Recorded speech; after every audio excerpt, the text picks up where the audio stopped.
L'ancien Premier ministre de l'Algérie, Sidi Ahmed Rozali, est le grand témoin de 64 minutes. Bonsoir, merci d'être avec nous. Ancien chef du gouvernement algérien, donc vous avez été également ministre de l'Industrie, il me semble, et des Mines, et puis ambassadeur aussi à Bruxelles.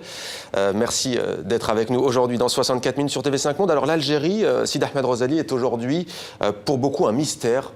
Sur le plan politique, le président Abdelaziz Bouteflika est malade. Certains ont décrit des purges, entre guillemets, dans les cercles du pouvoir. On pense notamment au général Toufik. Qui dirige vraiment aujourd'hui l'Algérie? Bonsoir d'abord, et je suis heureux de voir et de vous visiter, et je salue vos téléspectateurs. Non, ce n'est pas, la question n'est pas nouvelle. L'Algérie... le problème de l'Algérie, la maladie en tout cas, se pose depuis 2005. On oublie. La seule chose qui a changé, c'est qu'il y a 3 ou 4 ans, il y a eu un AVC qui n'a pas arrangé les choses. Donc, le problème que vit l'Algérie n'est pas nouveau. Il est dû au fait que, par manque de gouvernance, nous sommes arrivés à une situation de précarité qui est très inquiétante. Bon, la maladie de président n'arrange pas les choses, mais il ne faut pas que les projecteurs restent rivés sur la maladie d'un homme, parce que cette maladie peut bien cacher une maladie beaucoup plus grave, c'est celle du système. Alors justement, ce système, je réitère ma question, Sidi Ahmed Rozali, qui dirige aujourd'hui, vous l'avez dit vous-même, la question n'est pas nouvelle, qui dirige aujourd'hui l'Algérie ? Eh bien, on parle des militaires, on parle des services de sécurité, des services secrets. Non, la réponse n'est pas aussi simple que ça. Ce que je peux vous dire, c'est que l'ensemble qui dirige le pays n'est certainement pas celui qui est désigné par la Constitution. Nous sommes dans une sorte de gouvernement occulte. Ce n'est pas ceux qu'on voit qui dirigent, c'est derrière. Donc c'est tout. Ne cherchez pas à mettre des têtes, ça n'a aucune espèce d'importance. C'est un système.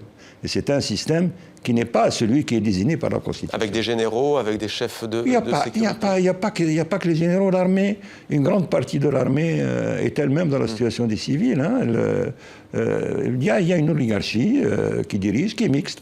On ne peut pas dire que c'est l'armée. Il y a là-dedans un morceau d'une partie de l'armée, mais ce n'est pas aussi simple que ça. Beaucoup parlent d'une lutte en coulisses pour la succession d'Abdelaziz Bouteflika. La présidentielle se profile, ce sera en 2019. Qu'en est-il selon vous? Je ne crois pas, moi, à ce qu'on appelle une lutte de clans. Le président de la République fait partie du système qui gouverne. Et bien sûr, il y a certainement des rivalités qui s'expriment, mais ça, dans tous les régimes.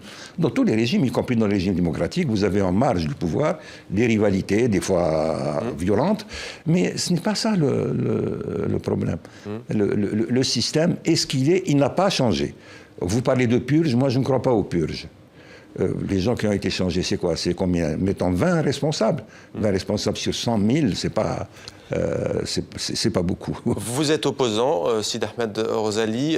Vous êtes dans un parti d'opposition qui n'est pas agréé par l'Algérie. Comment expliquez-vous la faiblesse de l'opposition algérienne? Alors moi, je recuse le terme d'opposition, si vous voulez. À partir du moment où l'opposition est interdite, on ne peut pas parler d'opposition. Et quand on parle d'opposition, on tombe dans le piège du système. Parce que le système interdit, sans le dire, et contrairement à la loi, l'opposition. Par exemple, vous avez cité le parti que j'ai fondé il y a 15 ans, vous dites qu'il n'est pas approuvé. Pas approuvé par qui? Il est approuvé par la loi, explicitement. C'est le Front démocratique. Mais le Front démocratique, mais il est interdit de facto par le gouvernement, contrairement à la loi. C'est-à-dire, là, ça souligne, c'est pas que le parti, le FD, c'est un problème central pour l'Algérie. Il y a là un problème. Le problème central, c'est que nous n'avons pas encore atteint le stade de l'état de droit. L'état de droit qui se caractérise par le respect de la loi. Ce que je reproche le plus à ce système, c'est qu'il est le premier à violer les lois qu'il fait lui-même. Et ça, c'est un gros problème. Depuis quand? C'est un gros problème. L'indépendance de l'Algérie, on rappelle 1962. Vous avez été Premier ministre au début des années 90. À quand remonte cela, selon vous? Alors là, ce n'est pas 14 minutes qui vont nous permettre de... Si vous voulez, il y a... Le système algérien se caractérise par, disons, 3 péchés capitaux. Le premier, et ça c'est depuis l'indépendance, depuis la mort de Boumediene en tout cas, il demande à la société d'obéir. Et c'est tout. C'est-à-dire qu'il pense, à tort, qu'une société, ça marche avec des ordres. Faites ceci, ne faites pas cela. Deuxièmement, il ne respecte pas la loi. Et troisièmement, la notion de responsabilité. Ceux qui décident ne sont pas responsables de leurs actes.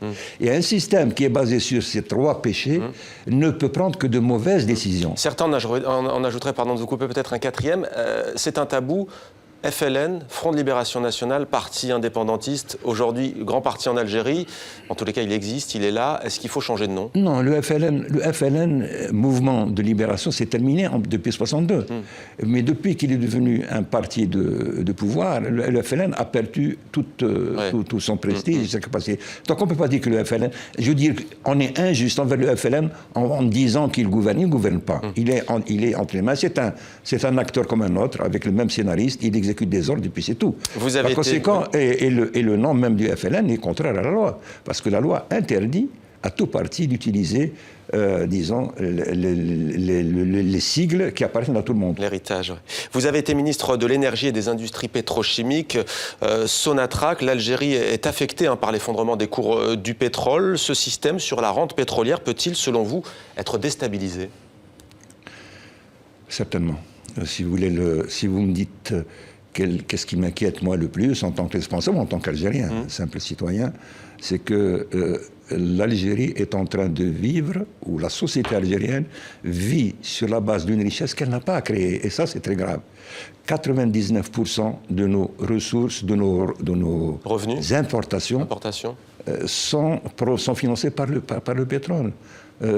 Près des 3/4 du budget de l'État, du fonctionnement de l'État, est dépendant du pétrole aussi. Ce qui fait que cette question du prix du pétrole dont on parle beaucoup depuis que les prix ont baissé n'est pas la question centrale. La question centrale, c'est que même avec un prix du pétrole à $200, nous serions quand même dans une situation de précarité.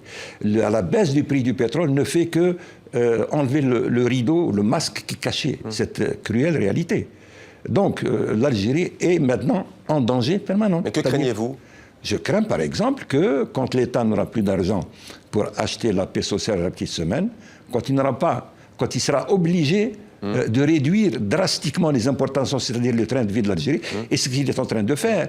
Et en insistant sur le prix du pétrole, il veut préparer la population à cette réduction tout en lui faisant accepter le fait que c'est dû à la baisse du prix du pétrole. Alors, cette situation n'est pas due à la baisse du prix du pétrole. Elle est due à l'incurie du pouvoir politique qui n'a rien fait pour favoriser la création de richesses par les Algériens eux-mêmes, qu'ils soient pris collectivement ou individuellement. Vous avez dit acheter la paix sociale au début de ce qu'on a appelé les printemps arabes. Lorsque Ben Ali a quitté le pouvoir en Tunisie, le gouvernement algérien avait multiplié par 4 le professeur des universités. C'est pour que nos téléspectatrices et nos téléspectateurs se fassent une idée de ce que vous appeliez l'achat de la paix sociale. Pourquoi, au moment de ces événements qui ont secoué la Méditerranée, la Tunisie, l'Égypte et bien d'autres pays, avec des résultats différents, on le voit aujourd'hui en Syrie, certes, pourquoi est-ce que, à l'époque, l'Algérie est restée stable, selon vous? Artificiellement. Artificiellement, c'est-à-dire que on a multiplié les salaires par 3, inconsidérément. On a multiplié les pensions des retraités qui sont des centaines de milliers par 3. On a donné des jeunes de l'argent ou des prêts non remboursables, etc. Ce qui fait que c'est en jetant l'argent par la fenêtre qu'on a acheté cette paix sociale. Mais croyez-moi, le jour où il n'y aura plus d'argent pour faire cela, et ce jour est inéluctable parce qu'il n'y a pas de miracle. Regardez en France, depuis qu'on est ensemble, combien de milliards de dollars ont été créés à tous les niveaux. Et malgré ça, la France a des difficultés à joindre les deux bouts. Que serait-ce un pays comme l'Algérie qui ne produit rien? Mais l'Algérie dirait qu'elle n'a pas de dette. Mais écoutez, un clochard sous les ponts de Paris n'a pas de dette. Et Rothschild a 10 milliards de dettes. Qui c'est qui est le mieux? La dette, le niveau de la dette, ça ne veut rien dire. Ça dépend pourquoi vous empruntez de l'argent, si vous voulez. Quelqu'un qui est pauvre, qui n'a rien, il n'a pas de dette, est-ce qu'il est bien? Et quelqu'un qui est riche et qui investit et qui emprunte pour investir, etc., il est riche. Donc ça c'est une tricherie, c'est une supercherie de dire l'Algérie fait de la bonne gouvernance parce qu'il n'y a pas de dette. En Europe, certains s'inquiètent des conséquences de ce dont on a parlé, sur l'effondrement des cours du pétrole. Ils disent, dans la crise des migrants qu'on connaît, qu'on pourrait voir de nombreux Algériens venir en Europe. Beaucoup de jeunes, en tout cas, rêvent d'ailleurs. Quelle est, selon vous, la priorité pour leur redonner espoir, Sid Ahmed Rosali? L'espoir pour l'Algérie réside dans le fait que c'est un grand pays. C'est 40 millions d'habitants. C'est un pays qui est moyennement très riche sur le plan de ses richesses matérielles et de ses richesses humaines. Ce qui lui manque, c'est un système institutionnel capable de bonne gouvernance. C'est ça qui manque aux Algériens. L'Algérie ne mourra pas. Elle va passer par des problèmes très graves et très sérieux. Mais elle n'est pas dans la situation d'un pays qui n'a absolument aucune ressource pour se relever. Donc, la question qui se pose, c'est quand arriverons-nous à nous doter progressivement d'un système basé sur l'état de droit et sur la bonne gouvernance? Le terrorisme, Sid Ahmed Rosali, a-t-il vraiment été vaincu, éradiqué en Algérie? Je ne crois pas que le terrorisme ait été vaincu dans aucune parcelle de la sphère arabo-musulmane. Pourquoi? Parce que le terrorisme vit et prospère sur un terreau. Et ce terreau est constitué par, disons, un état de désespérance, une dégradation de la situation sociale et une rupture entre la société et le pouvoir. Vous l'avez, vous, ici, mais ce n'est qu'une répercussion de quelque chose de plus grave qui se passe dans tout le monde arabe, dans le monde arabo-musulman. Donc c'est l'absence de démocratie, l'absence de gouvernance qui fait la prospérité du terrorisme.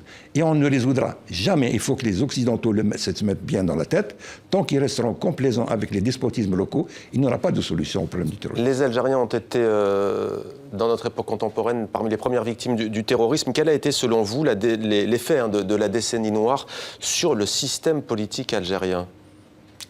Alors, elle l'a renforcé.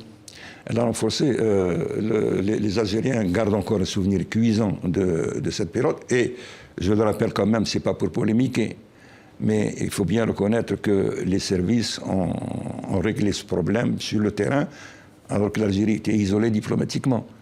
Les Européens, les Américains ne se sont aperçus du terrorisme que lorsqu'il a commencé à les toucher directement, c'est-à-dire à partir des événements de septembre, ou bien ici, le métro de Paris. Donc il faut bien se dire que les Algériens, c'est une situation exceptionnelle. Peuple et gouvernants ont vécu cette période complètement isolée diplomatiquement, même par rapport à certains pays dits frères.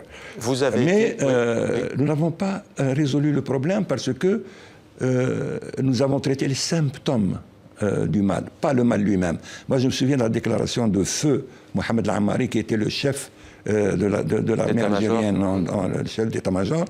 En 2003, il disait nous avons vécu le terrorisme sur le plan militaire, mais le problème politique demeure. Est-ce que vous serez candidat, oui ou non, en 2019 à la présidentielle? Vous l'avez déjà été 2 fois. J'ai été 2 fois, mais j'ai été empêché d'être candidat. Donc je ne peux pas être candidat à quelque chose qui n'existe pas. Jusqu'à maintenant, il n'y a pas eu d'élection, il y a eu des désignations. Donc vous ne vous lancez pas pour 2019? Absolument pas, sauf s'il y a, disons, la possibilité. Et puis, vous savez, à mon âge, même s'il y avait des élections, je crois qu'il faut commencer à laisser la place aux jeunes. Sid Ahmed Rosali, ancien Premier ministre de l'Algérie, merci beaucoup d'avoir répondu à nos questions sur TV5 Monde.